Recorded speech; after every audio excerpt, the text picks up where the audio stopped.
Hi అండి, అందరికీ నమస్తే. నేను మీ గోదావరి అమ్మాయిని. ఈరోజు వచ్చి చాలా డిఫరెంట్గా అండ్ చాలా టేస్టీగా మటన్ కైమాతోటి మీ ముందుకు వచ్చేసానండి. తయారు చేసుకునే విధానం కూడా చూసేద్దామండి.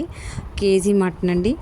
ఒక కడాయి పెట్టి దాంట్లో ఒక హాఫ్ కేజీ ఆనియన్స్ ఉండి చిన్న ముక్కలు కట్ చేసుకుంటే ఒక 4 టేబుల్ స్పూన్ ఆయిల్ వేసుకుంటే ఒక 5-6 పచ్చిమిరకాయలు వేసుకుని బాగా వేయించుకోవాలి. నెక్స్ట్ అందులో కొంచెం పసుపు వేసుకుంటే బాగా కలుపుకోవాలి.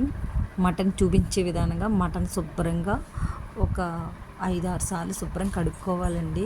కడిగిన తర్వాత అందులో ఉన్నవి చిన్నవి ఉంటాయి కదా, ఆ వాటర్ తోటి మనం మటన్ ఎక్కువ పిండేసుకుండి శుభ్రంగా మటన్ అన్నది ఏగిన ఆనియన్స్లోని వేసేసుకోవాలి. అందులో కొంచెం వాటర్లో అవి రావడం లేదు.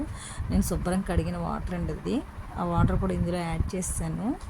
ఇవి ఒక్కసారి బాగా కలుపుకుండి బాగా వేగిన తర్వాత అందులోనే నేను ఆల్రెడీ మటన్ వీడియోలో అప్లోడ్ చేసిన మసాలా అండి, సేమ్ యాజ్ ఇట్ ఈస్గా ఒక 1/2 స్పూన్ జీలకర్ర, ఒక పెద్ద ఎల్లుల్లిపాయ రెబ్బలు, ఒక 8 ఒక చిన్న ఇంచు అల్లం ముక్క, ఒక స్పూను బ్లాక్ పెప్పరు, ఒక 2 యాలక్కాయలు, 2 లవంగాలు వేసుకుని చిన్న దాల్చిన చెక్క వేసుకుని మిక్సీ పట్టి, ఒక స్పూన్ గసగసాలు వేసి మిక్సీ పట్టి వేసానండి. నెక్స్ట్ కారం అండి, 5 స్పూన్ కారం వేసాను.